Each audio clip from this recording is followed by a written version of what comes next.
चुनाव होने वाला है, लगातार जो भी है, एक तरफ भाजपा के सभी नेतागण भी यहाँ कैंप कर रहे हैं, सभी वो लोग भी अपना दमखम लगा रहे हैं, आप लोग भी रणनीति के साथ कर रहे हैं।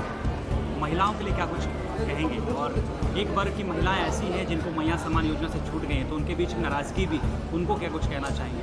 देखिए, नाराज़गी कोई होता नहीं है। अब कोई भी काम एक साथ एक बार में कोई काम संपन्न हुआ है, इसीलिए नाराज़ की बात नहीं है। वो आगे पीछे सबको मिलेगा। अब रहा चुनाव, ये सामान्य चुनाव नहीं है, ये उपचुनाव। और पहले भी झारखंड मुक्ति मोर्चा रामदास जी आज 3 बार यहाँ से विधायक रहा। अब वो भगवान की कुछ इच्छा रही, आज हमारे बीच में नहीं है और उसको लेकर के उपचुनाव हो रहा है। और ये झारखंड मुक्ति मोर्चा का ये सीट है और ये जीत भी झारखंड मुक्ति मोर्चा की होगी। मैडम, सरायकेला विधानसभा में जब चुनाव हुआ था पिछली बार, तो इतिहास में ऐसा हुआ कि भाजपा वहाँ पहली बार जीती, चंपई सोरेन जी। यहाँ पर उनके पुत्र लड़ रहे हैं चुनाव और उन्हीं का जो है फेस पर चुनाव लड़ा जा रहा है। अरे देखिए, चुनाव लोकतंत्र में सिर्फ भाजपा ही नहीं, कोई भी चुनाव लड़ तो सकता है। प्रचंड, मेरा कहने को तो प्रचंड झामुमो की लहर में सरायकेला की सीट चंपई सोरेन जी निकाल के लाए थे, तो यहाँ पे क्या? नहीं, ये देखिए, अब पिछले 24 में भी यहाँ से लड़ा ना, जनता ने उसको बता दिया, रास्ता उनका दिखा कहना भी है कि दिया। उस समय वो समय नहीं दे पाए। नहीं, समय देने तो सबको ही दे रहा है।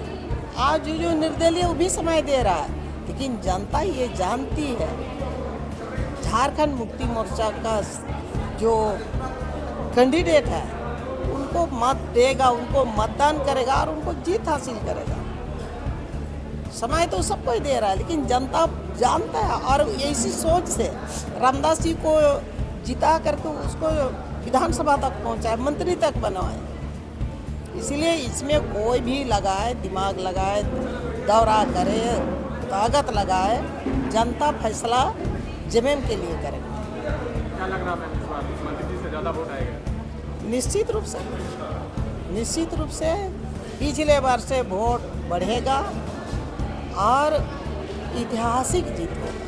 मैडम, लगातार जिस तरह पूर्व मुख्यमंत्री चंपई सोरेन जी द्वारा नगड़ी आंदोलन कहे, भोगनाडी कहे, और उनका तरफ से जो आरोप प्रत्यारोप हमेशा से लगता हुआ रहा है कि झारखंड मुक्ति मोर्चा की सरकार जल जंगल जमीन जो है लूटने का काम कर रही है, यहाँ आदिवासियों की जल जंगल जमीन लूटी जा रही है, तो ये मुद्दा क्या यहाँ बनेगा? क्या सच्चाई है? कुछ देखिए, पब्लिक क्या कुछ कहती है?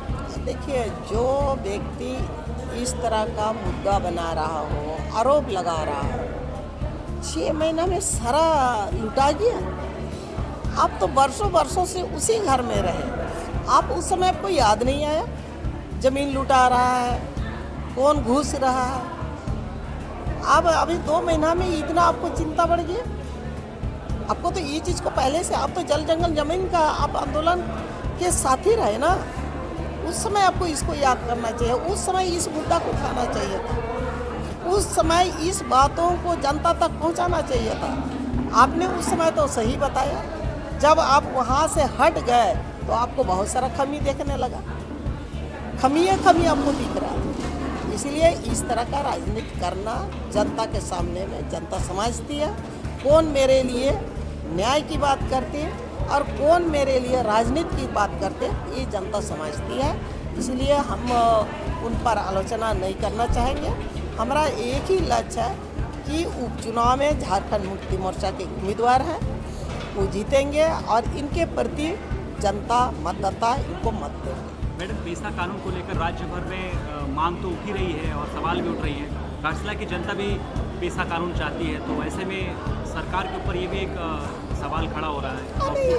सरकार पर सवाल खड़ा हो रहा है तो वो सरकार, हमारे जो नीतिगत मामला में हम बहुत ज़्यादा नहीं कहेंगे, क्योंकि वो सरकार उस पर विचार करेगी और हमारे माननीय मुख्यमंत्री उस पर संज्ञान में है, इसीलिए उस पर अभी इस चुनावी मुद्दा पे उसको नहीं लाए। मैडम, जगन्नाथ महतो जी, जो उनका मतलब ये होने बाद दिवंगत होने बाद फिर रामदास सोरेन जी, तो संविधान में अधिकार है कि उनका जो मतलब पुत्र या जो भी है उनको मतलब आप पहले मंत्रिमंडल में शामिल कर सकते हैं, अब बाद में बाई इलेक्शन में जा सकते हैं, ऐसे क्यों नहीं?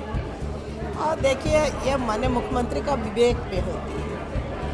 अब उसको थोपा नहीं जा सकता, मांगा नहीं जा सकता। वो जगन्नाथ महातो जी का जो निधन हुआ था उस समय कुछ और रहा, इसीलिए ऐसी बात नहीं है। यहाँ पर भी माननीय मुख्यमंत्री का विवेक पर निर्भर करता है। वो जैसा वो अपना किनको मंत्री बनाना है, किनको मंत्री बाद में बनाना है या नहीं बनाना है, उनके स्वयं विवेक पर है। इसीलिए उस पर हमको बोलना उचित नहीं है। मैडम, कुर्मियों को जीएसटी सूची में शामिल करने की विरोध जो आदिवासी समुदाय द्वारा किया जा रहा था, इसमें सरकार स्टैंड अपना क्लियर नहीं की, तो इससे एक नाराज़गी भी है।